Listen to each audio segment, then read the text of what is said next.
We were introduced a couple months ago to a young 11-year-old named Charlie. Charlie has an absolute affinity for mac and cheese. Like, you wouldn't believe how much he loves mac and cheese. And that's not the only reason he's quickly become one of our most favorite people on the planet. So this is what happened when we got a phone call from Charlie and his club that he started. That clip was from just over 2 years ago. Let me fill you in. Have you ever loved something so much that you felt called to take it into action? Well, for me, this was mac and cheese. My friends and I started a mac and cheese club in 5th grade. We ranked the best types of mac and cheese and experimented with different recipes. Then, my mom got me this shirt, which made me think, how could I take these two things that I love, mac and cheese and Jesus, and do something good with them? We decided to eat on it. We hosted a picnic at my church and had people bring their best crock-pot recipes for dinner and boxes for donation. Our goal was to provide hand-to-hand ministries with 300 boxes of mac and cheese for their weekend meals program. To achieve this, I enlisted my favorite radio personalities, Tommy and Brooke from Joy 99, who let me talk about it on the air. And the event was a success. We reached our goal of over 300 boxes, but what came next was a huge surprise. Later that week, we were asked to meet back at my church to help get the boxes over to hand. While we were there, the Joy Bus pulled up with hundreds of more boxes of mac and cheese, which put our totals well over 1,000 boxes. From here on, I knew that things were spiraling out of control, in a good way.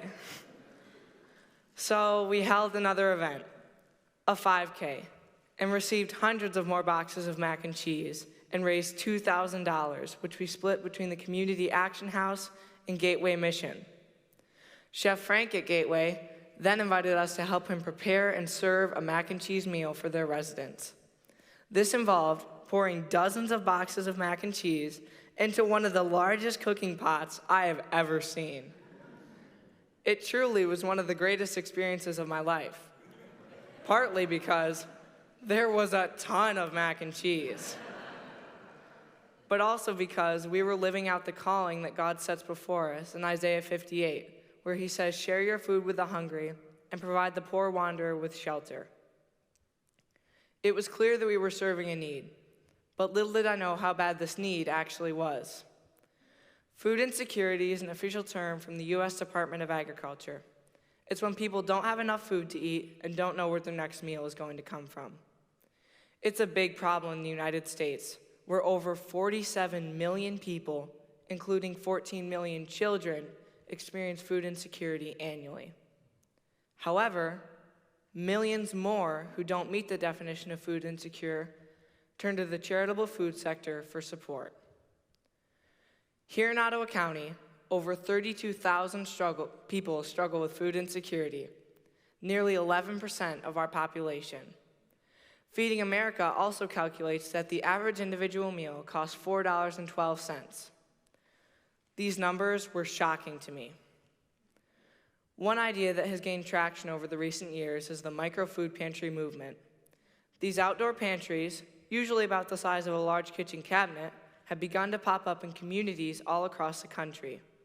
They can be found next to churches, schools, apartment complexes, businesses, and other buildings owned by nonprofit or civic organizations.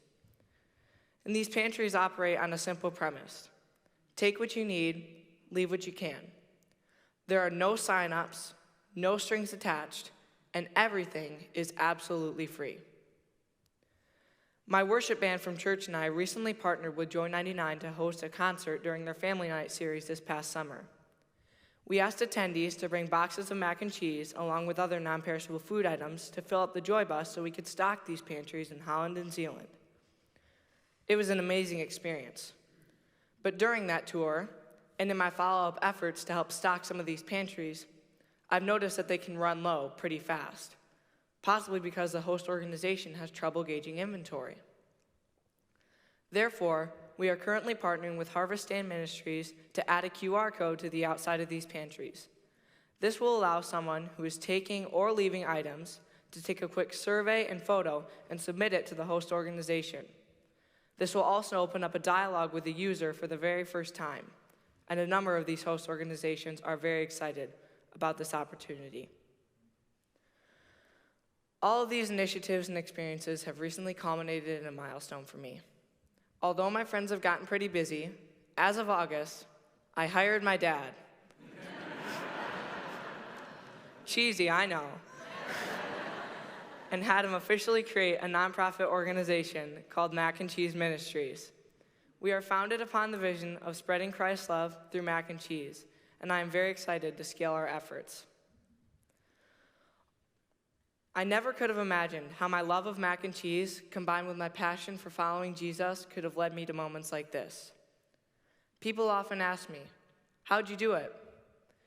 Beyond my belief that it was God's will, I try to keep my focus on impacting lives. Like I said, there are so many great nonprofit organizations doing amazing things in Holland to impact food insecurity. Partnering with them was and continues to be a great way to start. All of us can contribute in our own way, no matter what your age, through desktop research and education, volunteering, donating, or figuring out a new way to help move the needle. I challenge you to think about it, especially the next time you bite into something as delicious as mac and cheese. Thank you.